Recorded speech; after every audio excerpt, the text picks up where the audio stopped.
Hey, welcome to Leadership Within, the moment for your leaders to reflect on their human experience of leadership. I'm your host, TK, and I'm joined by Vanessa. Hey, Vanessa. No audio effects this time, but I'm hoping that, our listeners are probably recognizing the pattern, aren't they? It's Hopefully usually so. us too. Yeah, I think, if it's the same people, they might think that it's just the same, but the conversations are always different. That's the plan. Indeed. So today's one is it's a lived experience, quite a recent one. So I've had a moment, and it's actually a personal story. So I work with a leader and a team, and she does lead the team, including myself. You can't always be a leader. Sometimes you look up for leadership. And what happened is I prepared something that was quite difficult, and I've used a lot of my creative skills, and I was actually quite anxious if it would work. But the thing is, at that particular day, when I was presenting it, we were actually trying out this structure with the team, like a workshop structure. I was given some harsh feedback about it, and we actually stopped midstream, and we've decided to bin it all. And the thing is that the person has been giving out the vibes of slight annoyance, maybe frustration with that it doesn't work. So I felt like like I failed a bit, and I was a bit annoyed because not all of the feedback was especially skillful, dare I say. But as I regained my emotional homeostasis, and I wasn't really emotional back in the session. But the thing is, I had a good day at the time. But unfortunately, the leader was preoccupied with something else. Right? It wasn't their best time. And I've talked with some people afterwards about this situation because it wasn't only me, and I thought that, you know what, maybe if you are looking up to someone for leadership and you really have the empathy and support, when someone has a bad day, in fact, it's your job to support them. And maybe it means that, you probably need to let things slip. You probably need to have some understanding that it's a bad day.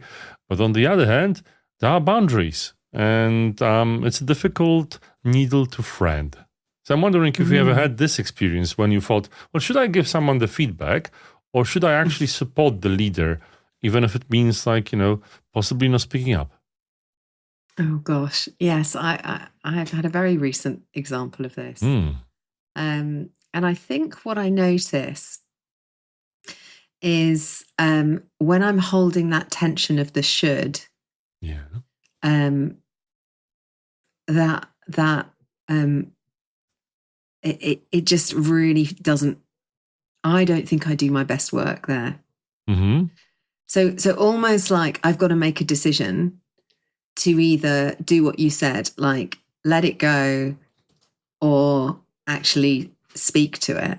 But the kind of suppressing it is what makes it really difficult for me. But it also, I've realized, puts something in the space between us that none of us are talking to. And actually, like I'm thinking they're not picking up on it, but actually it's there. Okay, so starting from the top, the interesting thing isn't letting go and suppressing the same thing, right? Can you truly ever let go? Yeah, that's really interesting. I suppose I see it as two different things, which is letting go is a kind of conscious decision of energetically I'm going to drop this, whereas suppressing is more I'm feeling this and I'm just going to shove it down physically, so it's still there. Whereas I think the other one is just like, does this matter? Is it going to matter in a week, 3 months? And because I think my pattern is probably one of frustration. Mm-hmm. If I look at my leadership pattern, where do I need to work most? It's not staying in a frustrated space that doesn't let me move one way or another, and then making up some kind of story about that. Okay. Yeah. No. I really agree. Right. The interesting thing for me here is the dichotomy between like the empathy towards the Yeah. leader, and obviously, if you feel hurt, if you feel like you've been unjustly treated, whatever the magnitude of it is, and it can be some trifle, it's setting up boundaries. Because obviously, we've been taught that we should respect our boundaries and set them our own. Yeah. And I think it's probably knowing what your history is, because I think my history is probably to make the leader right and me wrong. Do you know what I mean? Like to kind of take it on. And I think so at my stage of experience, I'm now in the place of, I'm not just going to let that ride. I'm going to stand up and say, ouch, or, like, you may not have wanted this impact, and here's the impact that just had on me. Can we talk about this? Okay, so in the podcast notes, there's like a term for that. There's a guy, Kim Scott, that called it the ruinous empathy. So caring so much that you never say the hard thing. It feels kind, but quietly trains the behavior to continue, right? So we might feel like because we're not setting the boundary, we're encouraging more of this kind of a behavior. On the other hand, like, if someone has deep care and empathy and believes themselves to be someone that is, for instance, a what's it called, the trusted advisor, someone that has the leader's back, right? It's actually quite hard to call it out, especially if you can clearly see that the leader has a poor day. Yeah, but it's interesting, isn't it? Because so this is where I love. I literally just had this yesterday, and this is where I really love the work that I do under the banner of a certain company that does equine. Right. But I've also experienced it in a leadership retreat that was silent. And what I mean by that is an animal doesn't work on words. Do you know what I mean? Like it works on energy and body. Okay. Yeah. And I think there's a real importance for accepting that we're energetic beings, and that sometimes we have all these words that just confuse things and just get ourselves in a pickle. And so for me, there's something about, and you've talked about the empathy thing.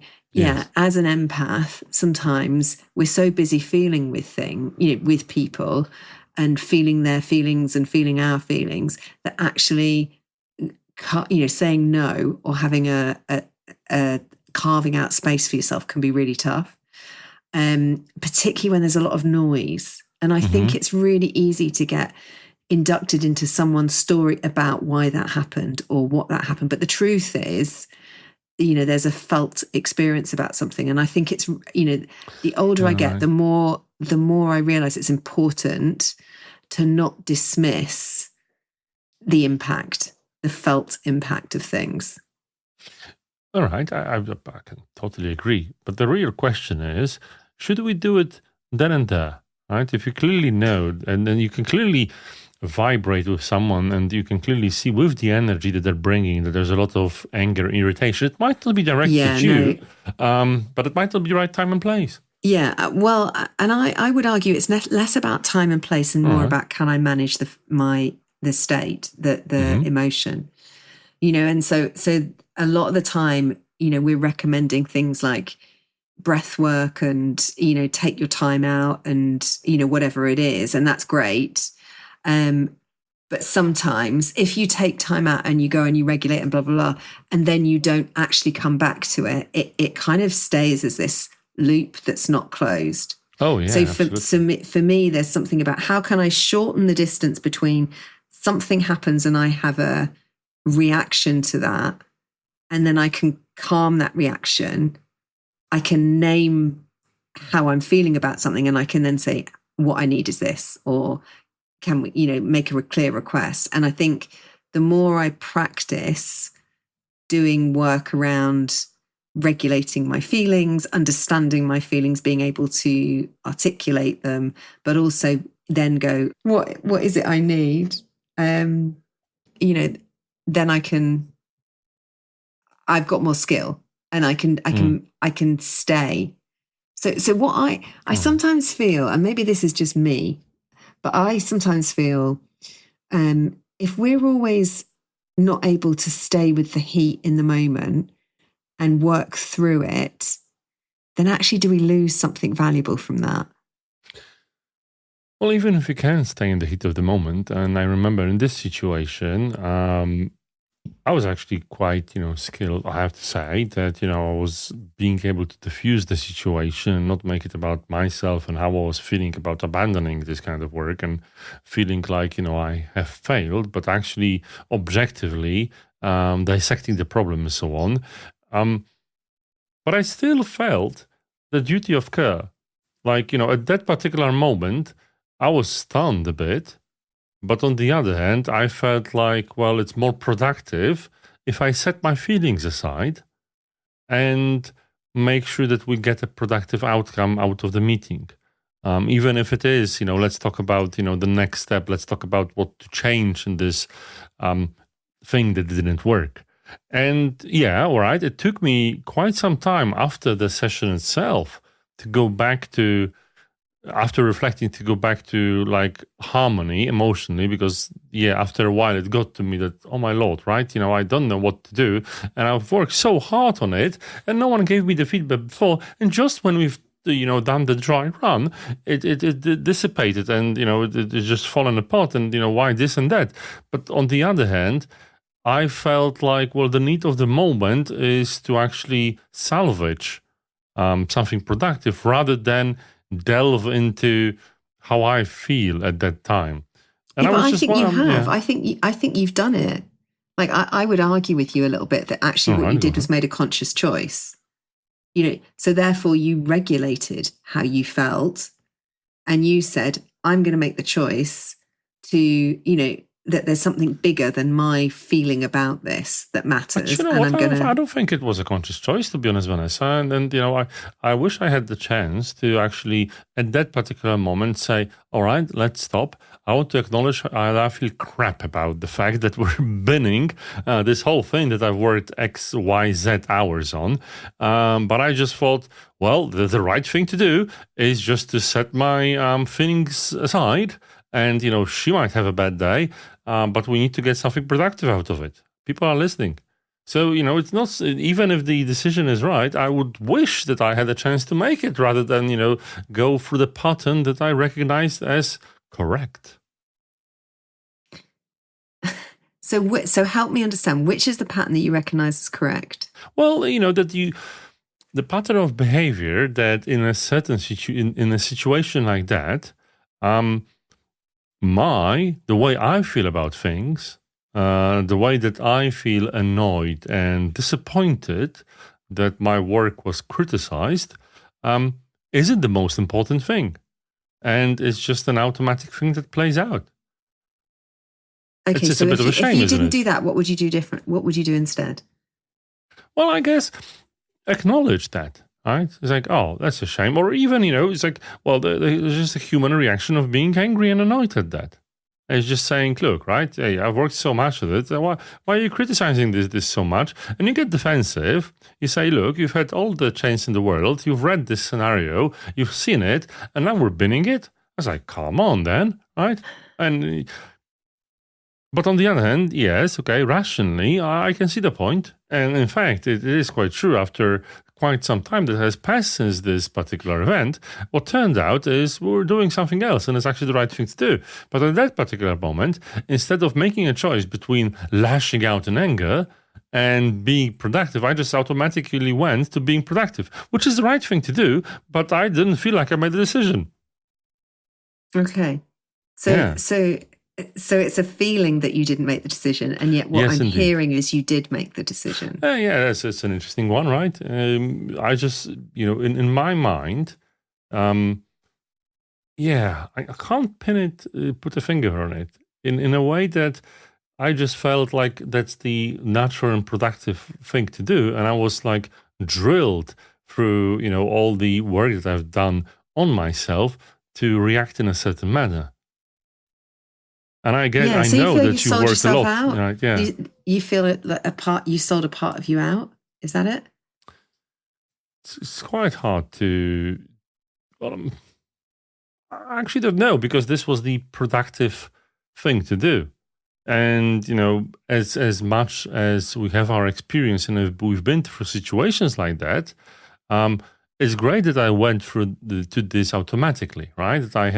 But there wasn't a moment of reflection on, well, I feel like this and this, and let's make a conscious decision. It's just like, well, in this situation, we're supposed to behave like this. So I did. And the interesting thing is, like, am I making the decision, or am I rationalizing something that I've done? Yeah. So, yeah. Yeah. I think you only you now have the answer to that, because you're Oh, making I know, me think, right? it's almost like, is this so automatic that it's like brushing my teeth? So like I just do it and I don't actually remember, like think about it consciously, but it's something I've learned to do, and actually that's a good thing, and it's working for me, and it's serving me, and it's serving the greater good, which is kind of what I'm hearing. It's you're kind of like, what's the greater good here? Can I let go of my ego, and it's a bit bruised? Can I, and so that's what I'm hearing in what you're saying. And yet I'm also hearing there's a part of you that feels like, hang on a second, that wasn't okay. Well, yes. But truly what I would like to achieve, and I'm wondering, like, what can you actually do, is to be able to make this decision consciously, right? Even if you do something unproductive, it's your choice to make in this particular moment. It's a hard one, isn't it? Yeah. Well, I think it requires a willingness to slow the space down, and to kind of go, hang on, something's happening here. Oh, that's it doesn't, a difficult skill, isn't it? Well, and I think this is the thing that I learned from my experience was, I was involved in something where we had to go and do an exercise, and then it's like, right, who knows how to do it? Right, off we go. And there's me going, that's not the way this doesn't, like, actually, no, I need something different. And then it's like, no, we're going this way. And so then I'm kind of like, okay, I'll go along with it. But what I think about on reflection of that is that actually, I start to think, well, I could have just gone, okay, then I'm not participating. And what would have happened? And a part of me felt like, ooh, actually something. That's an interesting thought. Yeah. Yeah. And I'm starting to realize that sometimes I should stand firmer to some of those instincts. Like, particularly, I am not clear. I've asked for something. I'm not getting that. I'm not just going to let myself go along. Because what happened for me at the end of it was like, I feel disappointed. And I feel disappointed because I didn't honor the fact that you just dismissed me. You dismissed what I asked for, and we're now in it, and now we've had an experience that, we achieved something, but actually I don't feel good about that. Right? Yeah, I get it. It's quite a difficult one, really, because we talk about these things, and, we advocate for a certain kind of reflective behavior. But then again, as human beings, we have this tendency to obviously drill things into ourselves, so it becomes second nature. Yes. And it's now, again, trying to unwind, and every of these moments should be a bit of a reflection and a decision. And yet it requires a lot of courage to slow things down, because this requires you to hijack the situation if it isn't yours. Yeah, it does. It does. And it requires authority and confidence and, clarity in how you do your best work. And it's like, okay, I can go along, but actually you're not going to get the best from me. So for me to get the best out of this experience or this meeting or this, this is what I'd like. Could we do, can we slow it down or whatever? And I think it takes such courage. Oh, absolutely. To go against the flow, doesn't it? Because like you're wrangling it from the hands of the current leader of the situation, right? Yeah. And it's just like, oh, it's just a reflection. Let's pause that. No, it's just like a hard stop. It's like, hold on. I want to say my piece, right? Now is the time for me and my reflection and what I need. It's just like a huge claim. Yeah. But one of the realizations that I've had today is just how often we inadvertently step on someone's values. Mm-hmm. You know, so for example, you might hold a value of honesty or integrity or something. And, you know, inadvertently by someone letting you get to that stage of kind of development of the project, and not speaking up before that point to say, hang on a second, I've got some questions here, you know, like let me just test this through to you, like could inadvertently step on that value, and then the reaction might be really big. And I think what I'm seeing in people is when you're not clear on what really matters to you, and then someone inadvertently steps on something, it's like a landmine, you know, it's like, and you get this big reaction, but you don't know why you've had this big reaction. And then you're like questioning yourself, but it's like, oh no, this really matters to me. It does, but we often neglect it in a way that we're not used to talking about, well, this is the thing that's important to me, because it makes it about me, my ego. Like, who the hell cares, right? Are we not supposed to, as leaders, care about others and make it about them? And yet we're inserting the famous I that's not in the team. Yeah, but I think you have. I think it's an I and a we and an us, isn't it? You know, it's not.